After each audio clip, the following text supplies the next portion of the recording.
우리 함께 예수님 그의 희생 기억할 때, 그리고 나 주님의 기쁨 되기 원하네 함께 찬양 드리겠습니다.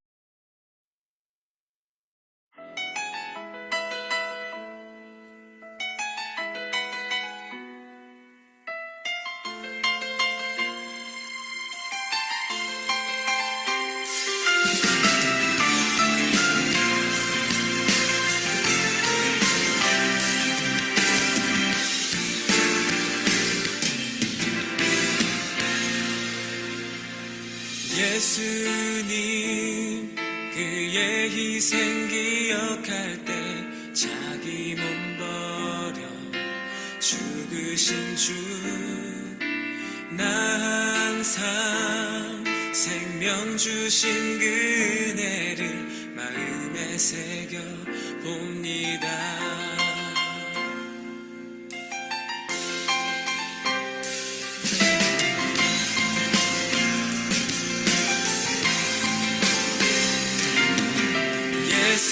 예수님 그의 희생 기억할 때 자기 몸 버려 죽으신 주 나 항상 생명 주신 그네를 마음에 새겨 봅니다.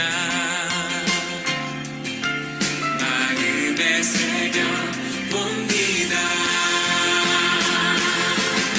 주 달리신 십자가를 내가 볼 때 주님의 자비 내 마음을 겸손케 해 주께 감사하며 내 생명 주께 드리네.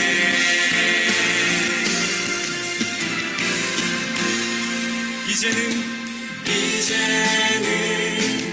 저 높은 곳에 앉으신 하늘과 땅의 왕 되신 주 나 이제 놀라운 구원의 은혜 높여 찬양하리라. 높여 찬양하리라.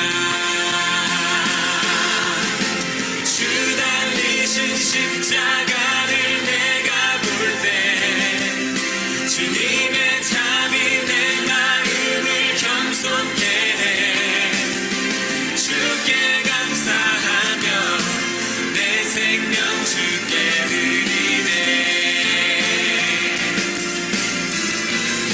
주 달리신 십자가를 내가 볼 때 주님의 자비 내 마음을 겸손케 해 주께 감사하며 내 생명 주께 드리네.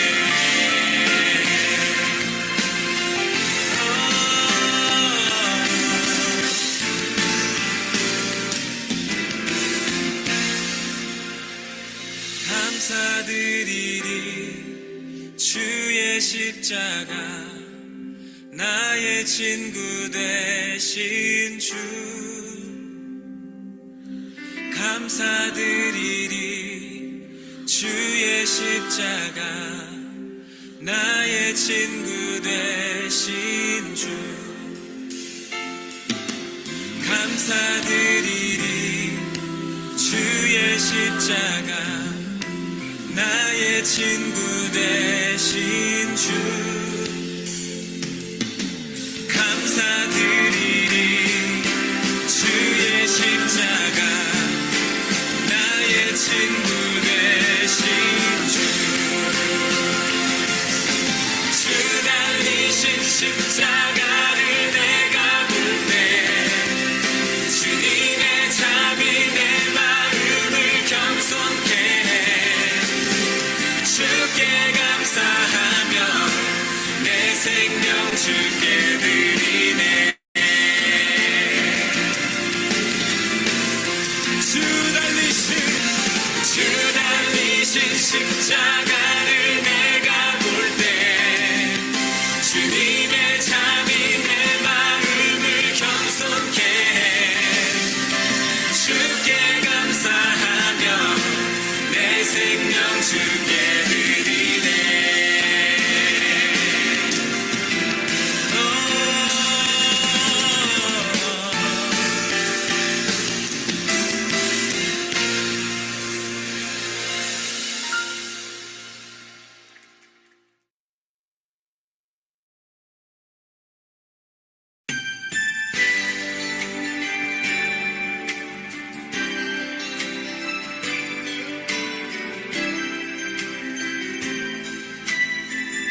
비추게 하소서. 내가 원하는 한 가지 주님의 기쁨이 되는 것. 내가 원하는 한 가지 주님의 기쁨이 되는 것. 겸손히 내 마음 드립니다. 나의 모든 것 받으소서. 나의 맘 깨끗게 씻어주사 주의 길로 행하게 하소서. 내가 원하는 한 가지 주님의 기쁨이 되는 것. 내가 원하는 한 가지 주님의 기쁨이 되는 것.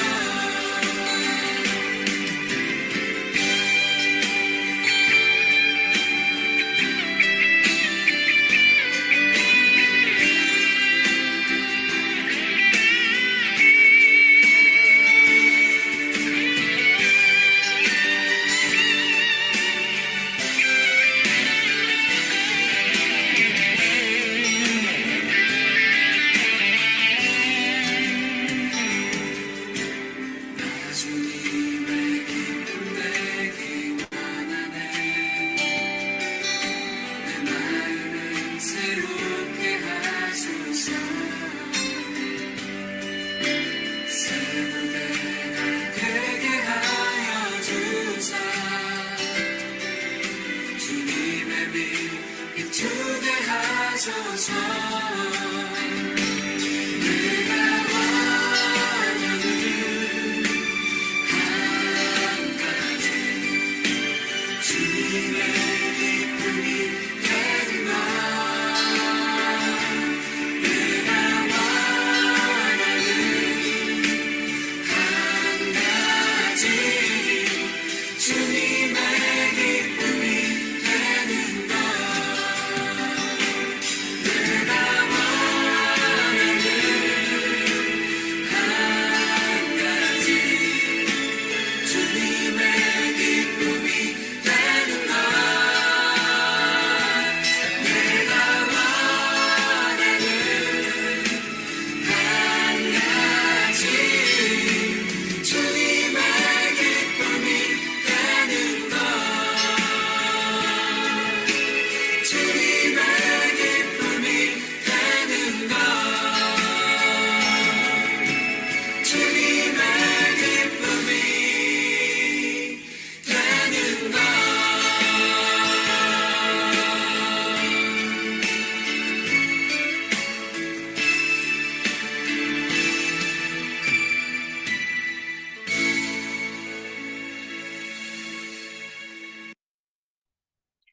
네, 이용표 목사님 기도해 주시겠습니다.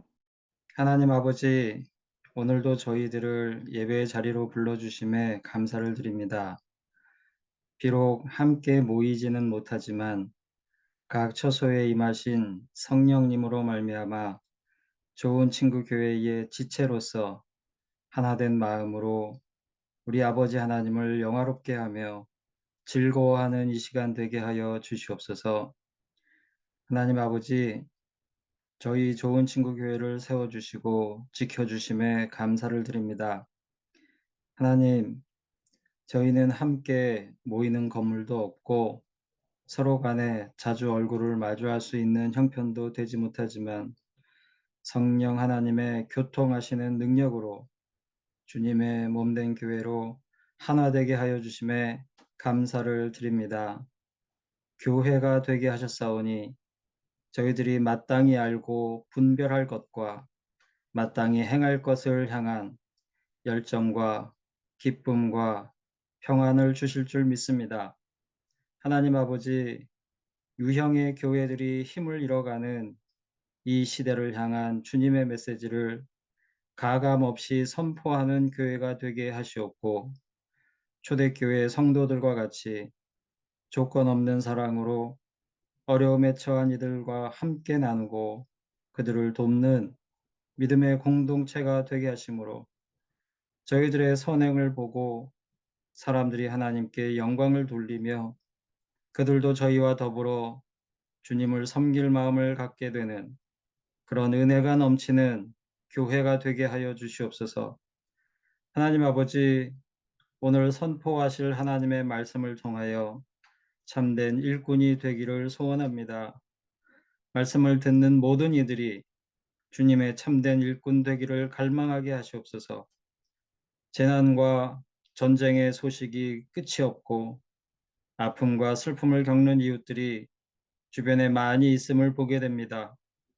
주님의 참된 일꾼으로서 그들을 외면하지 말게 하시옵고, 각자에게 주어진 소명대로 그 이웃들과 더불어 하나님의 이름을 높이며 하나님을 즐거워하게 하시옵소서. 하나님 아버지, 이번 주에도 여러 가지 중요한 일들을 앞두고 있는 우리 지체들이 있습니다. 특별히 정경진 성도의 가정 함께하여 주시옵소서. 하나님께서 선하고 복된 길로 저희들을 인도하여 주시옵고, 육신의 연약함 속에 있는 지체들의 몸과 마음을 돌보시며 저희들에게 일용할 양식을 허락하시고, 하나님의 나라와 의를 먼저 구할 때 모든 것을 채워주시는 하나님의 은혜를 누리게 하시옵소서. 예수님의 이름으로 기도드립니다.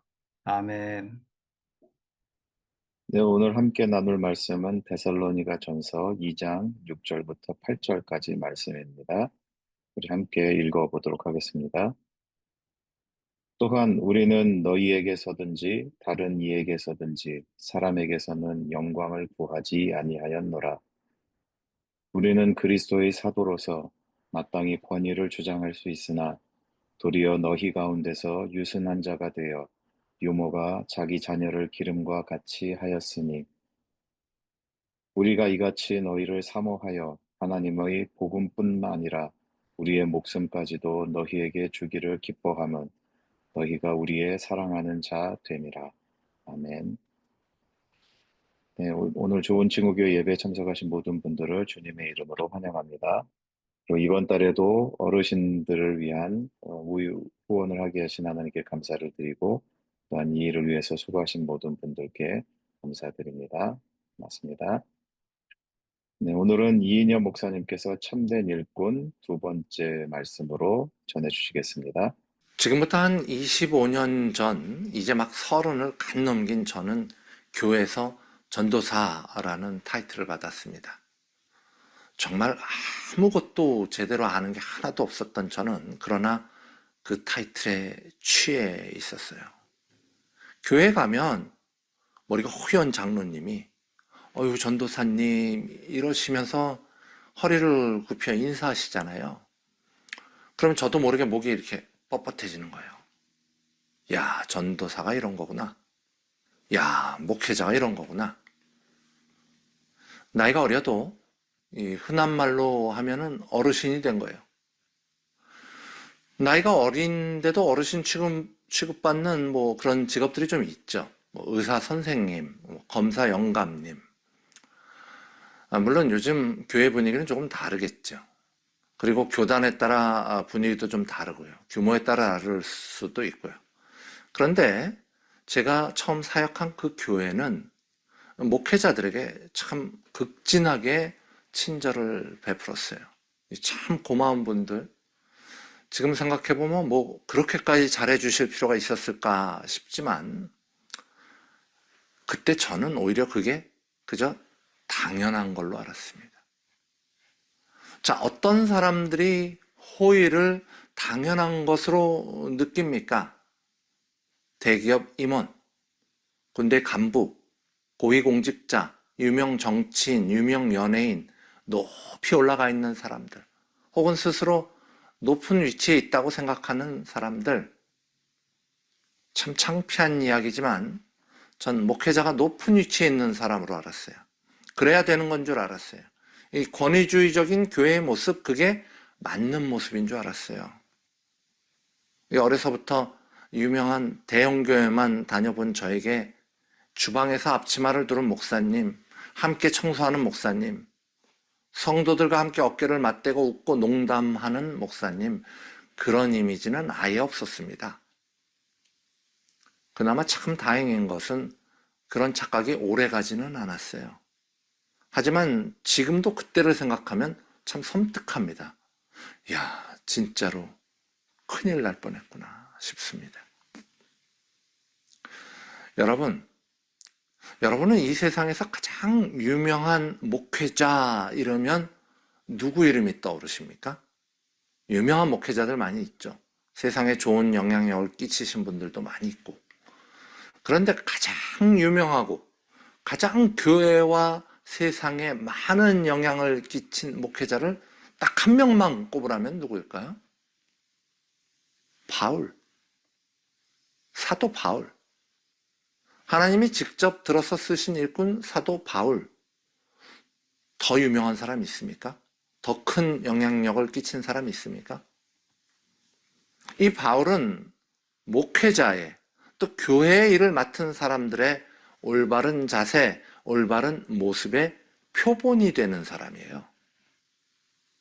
우리가 하나님의 일을 한다고 할 때 누구를 따라하는 게 맞겠습니까? 당연히 굿 샘플, 바울을 따라서 그가 했던 것과 같이 그렇게 하나님의 일을 해야 하지 않겠습니까? 지난 설교에서 우리는 데살로니가 전서의 내용에 따라 참된 일꾼에 대해 살펴보았고, 바울은 참된 일꾼, 충성된 청지기와 같은 일꾼이라는 설명을 나눴습니다. 오직 하나님의 기쁨을 위하여라는 좋은 청지기, 그것이 참된 일꾼입니다.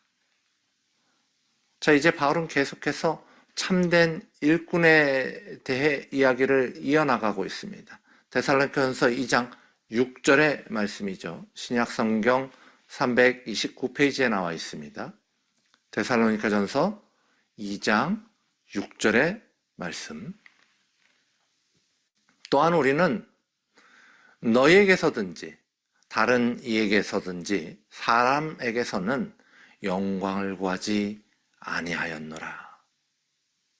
바울은 성도들에게, 자신이 말씀을 전한 성도들에게 인간적인 영광을 구하지 않았습니다. 무슨 말입니까? 인간적인 영광을 구하지 않았다는 말은 아무것도 자신에게 잘해줄 것을 기대하지 않았다는 말입니다. 자신의 복음 전파로 구원의 말씀을 들은 그들에게 아무런 보답도 원하지 않았다는 거예요. 권위주의? 그런 건 아예 없었습니다.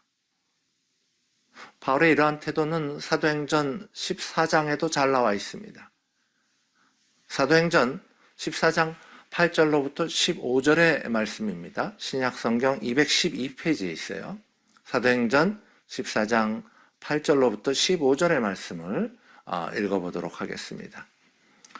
루스드라에 발을 쓰지 못하는 한 사람이 앉아 있는데 나면서 걷지 못하게 되어 걸어본 적이 없는 자라. 바울이 말하는 것을 듣거든 바울이 주목하여 구원받을 만한 믿음이 그에게 있는 것을 보고 큰 소리로 이르되 내 발로 바로 일어서라 하니 그 사람이 일어나 걷는지라. 무리가 바울이 한 일을 보고 루가오니아 방언으로 소리질러 이르되 신들이 사람의 형상으로 우리 가운데 내려오셨다 하여 바나바는 제우스라 하고 바울은 그 중에 말하는 자이므로 헤르메스라 하더라. 시외 제우스 신당의 제사장이 소와 화환들을 가지고 대문 앞에 와서 무리와 함께 제사하고자 하니 두 사도 바나바와 바울이 듣고 옷을 찢고 무리 가운데 뛰어 들어가서 소리 질러 이르되 여러분이여 어찌하여 이러한 일을 하느냐. 우리도 여러분과 같은 성정을 가진 사람이라.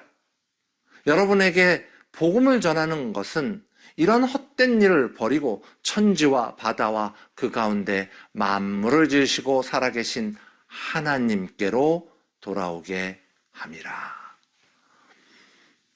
무슨 내용인 줄 잘 아시겠죠?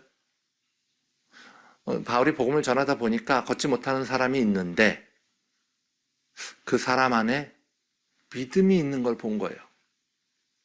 그리고 그 믿음은 가짜 믿음이 아니라, 엉터리 믿음이 아니라 구원받을 만한 참된 믿음임을 바울이 볼 수 있었습니다. 그래서 이제 바울은 담대히 선포하죠. 일어나 걸으라. 그리고 어떻게 됐습니까? 그 사람이 일어나 걸었습니다. 기적이 일어났습니다. 그러나 이 일은 바울이 신적 능력을 발휘한 것이 아니라 그 걷지 못하는 사람의 믿음에서 시작된 것이요. 그 걷지 못하는 사람에게 믿음을 주신 성령님의 역사에서 시작된 것이었습니다.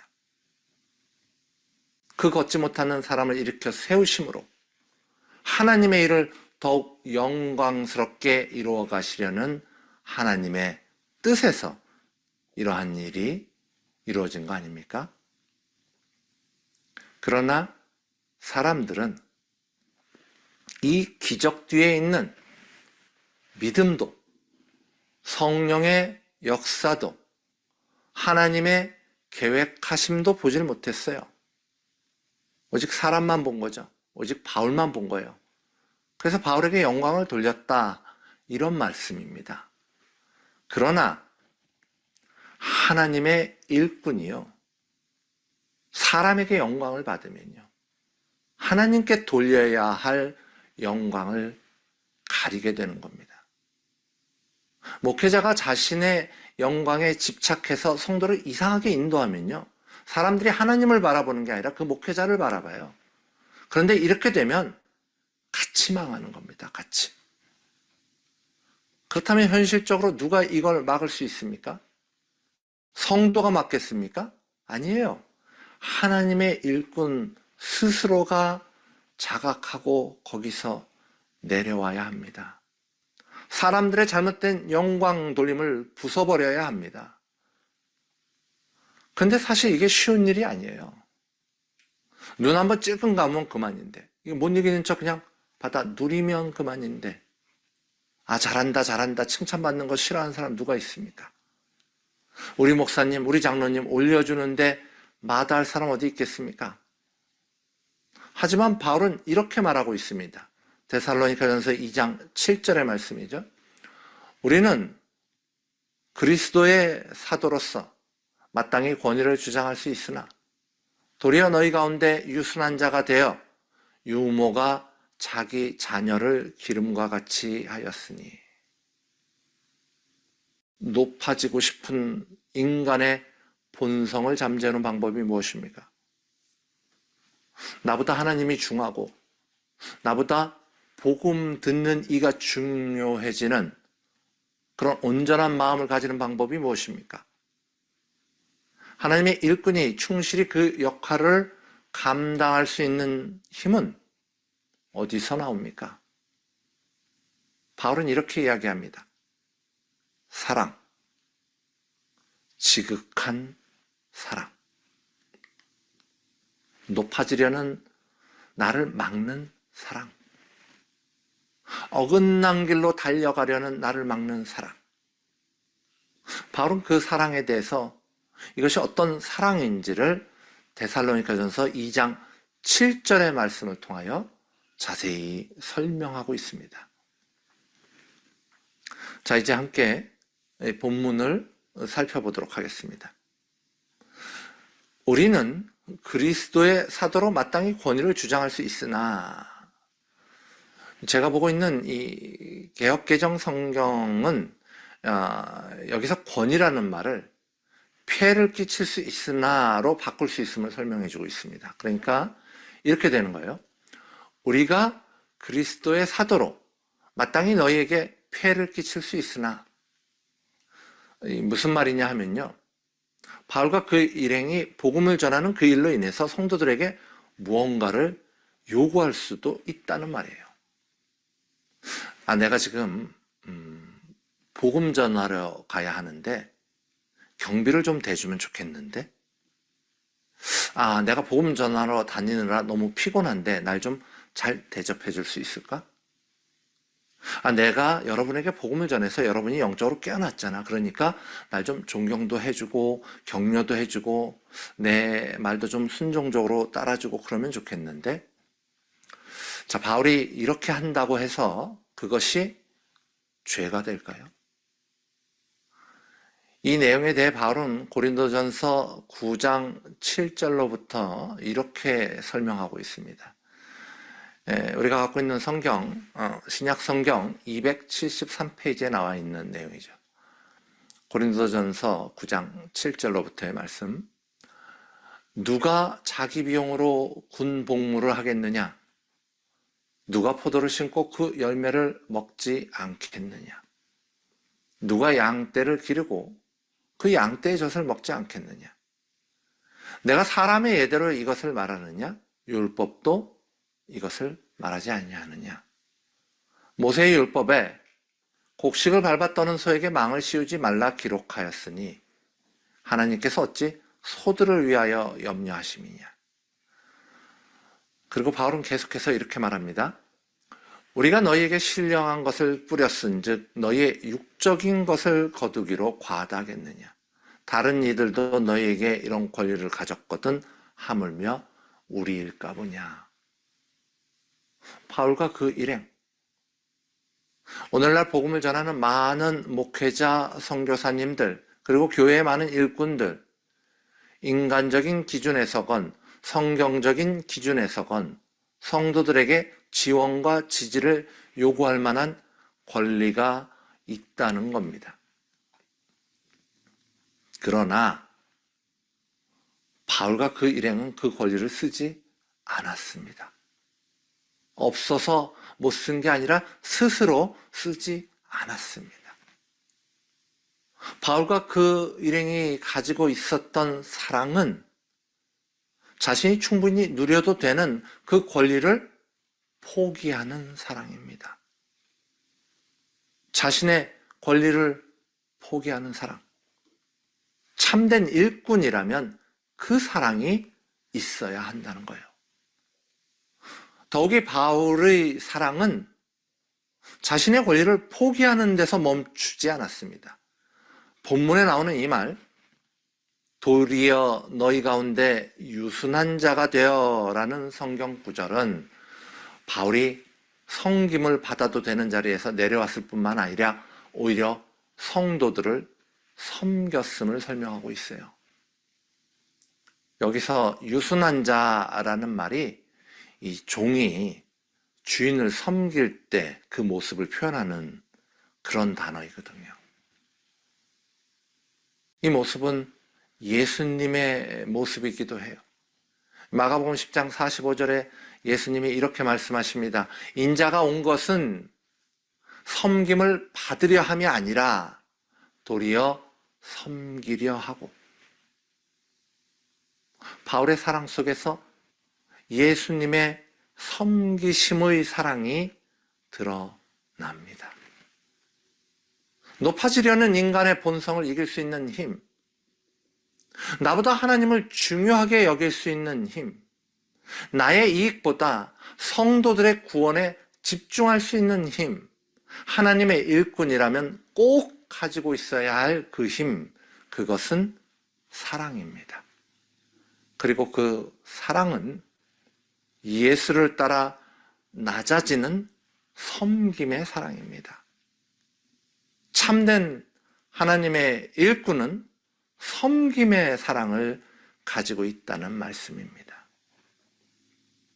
끝으로 바울은 이 사랑에 대하여 유모가 자기 자녀를 기름과 같이라는 표현을 쓰고 있어요. 바울은 왜 이렇게 이상한 표현을 썼을까요? 유모가 유아를 기름과 같이, 어미가 자기 자녀를 기름과 같이, 이게 더 자연스럽지 않았을까요? 아니면 뭐 좋은 유모가 유아를 기름과 같이라든지. 처음에 저는 이 구절을 묵상하면서 무슨 생각을 했냐 하면요, 유모는 이 애기 키우는 전문가니까 애를 잘 키우는 그런 실력과 경륜이 있지 않을까? 그렇게 실력이 있는 유모가 사랑하는 자기 자녀를 얼마나 잘 키울까? 그래서 이 구절은 바울이 자기 자신을 표현할 때 나는 실력과 사랑을 겸비했다는 표현을 하고 있는 게 아닐까? 그래서 참된 일꾼이라면 실력과 사랑을 겸비하고 있어야 하는 것이다. 이런 말을 하고 있는 게 아닐까? 이렇게 생각했습니다. 그런데 목사가 말씀을 전할 때 이렇게 자기 생각만으로 말씀을 전하면 안 되지 않습니까? 그래서 저는 항상 말씀을 준비하면서 이 구절에 대한 나의 이 생각은 이게 성경적으로 어떻게 지원을 받나? 신학적으로 어떤 사람이 나와 비슷한 의견을 가졌었나? 그리고 그것은 충분히 믿을 만한 다수의 주류 신학자들의 지지를 받고 있는가? 또한 이 구절에 대한 다른 관점들은 어떤 것들이 있나? 이런 것들을 반드시 확인해 봅니다. 이런 과정은 사실 조금 수고롭기는 하지만 말하는 저 자신과 듣는 여러분들의 구원을 위하여 아주 중요한 일이죠. 그런데 유모가 자기 자녀를 기름과 같이라는 구절의 뜻이 실력과 사랑을 함께 겸비하라는 뜻이라고 나와 있는 성경 구절은 또 그런 해석은 어디에도 없는 거예요. 못 찾겠어요. 그건 제 해석이 틀렸거나 최소한 방향을 잘못 잡았거나 혹은 신뢰하기 어려운 극소수의 의견이라는 거죠. 그래서 다시 한번 이 구절의 앞뒤를 잘 살펴보니까 바울이 사랑을 이야기하다 말고 나 자신을 높이지 말라는 말을 하다 말고 갑자기 자기 자신의 실력을 이야기할 리가 없지 않습니까? 그리고 복음을 전하는 실력이라는 게 어디 있습니까? 그런 건 없어요. 다 하나님이 하시는 거죠. 자, 그렇다면 이 구절의 올바른 뜻은 무엇일까요? 여기 가난한 한 유모가 있습니다. 너무 가난해서 이제 유모의 일을 시작해 보려고 하는 거죠. 이 가난한 한 유모가 젖먹이 자기 아이를 띄워놓고 돈을 벌기 위해서 남의 집에 가서 하루 종일 남의 아이에게 젖을 물리면서 무슨 생각을 하겠습니까? 우리 아기 배고플 텐데 어떡하지? 사랑하는 자기 아이를 집에 두고 하루 종일 돈 몇 푼을 위해서 남의 아기의 기저귀를 갈면서 이 유모는 또 무슨 생각을 하겠습니까? 우리 애기 기저귀는 누가 갈아주나? 다 짓무르겠네.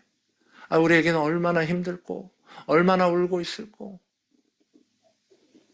가난한 유모가 하루 종일 남의 아기를 얼르고 달래고 재우고 놀아주면서 무슨 생각을 하겠습니까?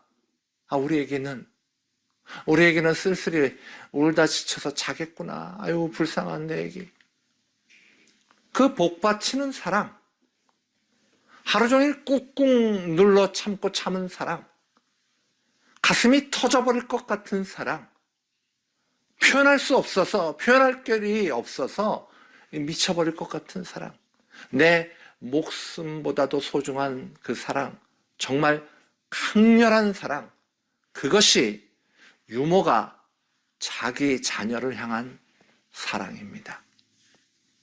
바울은 내가 너희들을 향하여 바로 이런 사랑을 가졌다라고 말하고 있는 것입니다. 어떤 목회자가 성도들을 향하여 이런 사랑을 가지고 있습니까? 어떤 일꾼들이 하나님의 자녀들을 향하여 이런 사랑을 가지고 있습니까? 금방이라도 터져버릴 것 같이 충만하게 차오르는 사랑, 내가 이 사람들을 꼭 도와야 해야 하는 그런 사랑, 도울 길이 없어서 발을 동동 구르는 그런 사랑, 자나깨나 성도들의 영혼을 걱정하는 사랑, 배고프지 않을까? 짓무르지 않을까? 세상에서 너무 힘들지 않을까? 육신의 고통으로 너무 어렵지는 않을까? 누구에게 무시받는 건 아닐까? 전전긍긍하며 그들을 위해 기도하는 사랑. 잘 있다는 한마디만 들어도 하루 종일 마음이 푹 놓이는 그 사랑. 그러나 그 사랑이 없이는 말만 하나님의 일을 하는 것일 뿐, 실제는 자신의 일을 하고 있는 것입니다. 그런 이들에게 참된 일꾼의 길은 요원한 망상일 뿐입니다. 바울은 유모가 자기 자녀를 기름과 같은 사랑을 가졌기에 다음과 같이 이야기할 수 있었습니다. 데살로니가전서 2장 8절의 말씀입니다.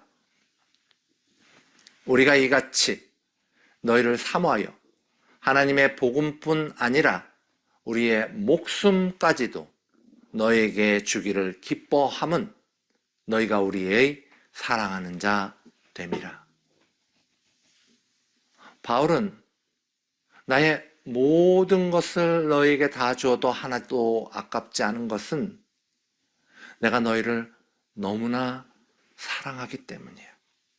나는 정말로 사랑하는 여러분이 참된 믿음을 통하여 반드시 구원받기를 소망하고 있다고 말하고 있는 것입니다. 이런 사랑, 우리도 가질 수 있기를 간절히 소망합니다. 우리 함께 믿음이 없이는 찬양 드리겠습니다.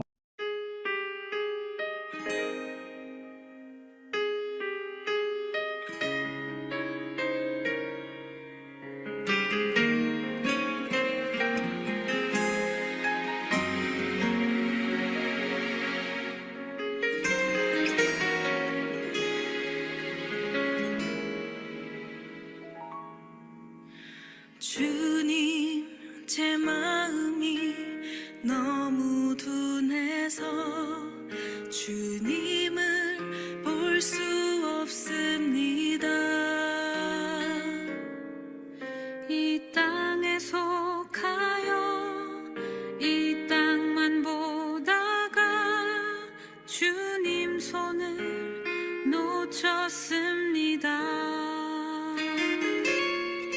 나는 나그네로 왔는데 왜 주저앉게 되었나. 나는 청지기인데 언제부터 내 삶의 주인이 되어버렸나.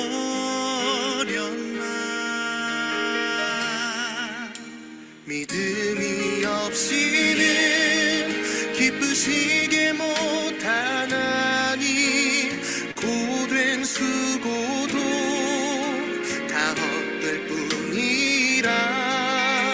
믿음이 없어서 무너진 삶의 모든 자리에 다시 주님을 기다립니다.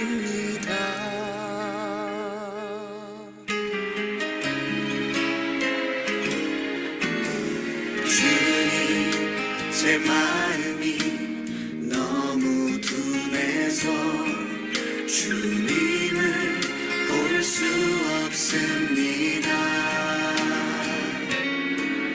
이 땅에 속하여 이 땅만 보다가 주님 손을 놓쳤습니다.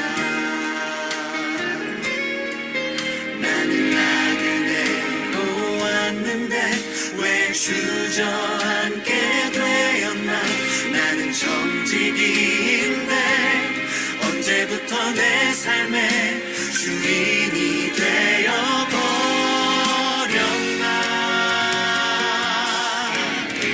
믿음이 없이는 기쁘시게 못하나니 고된 수고도 다 헛될 뿐이라.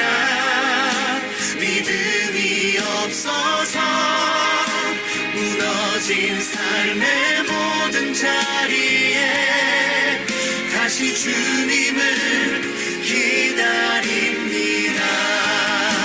믿음이 없이는 기쁘시게 못하나니 주를 찾는 자 반드시 만나리. 믿음이 없어서 무너진 삶의 모든 자리에 다시 주님을 기다립니다. 다시 주님을 기다립니다. 다시 주님을 기다립니다.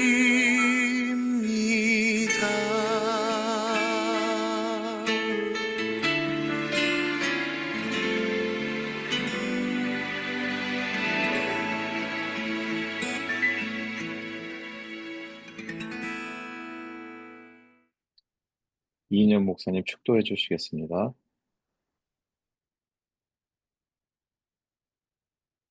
이제는 우리 주 예수 그리스도의 은혜와 하나님 아버지의 놀라우신 사랑과 성령님의 감화감동 교통하심이 주의 자녀된 모든 성도의 머리 위에 지금으로부터 영원토록 함께 하옵시기를 간절히 축원하옵나이다. 아멘.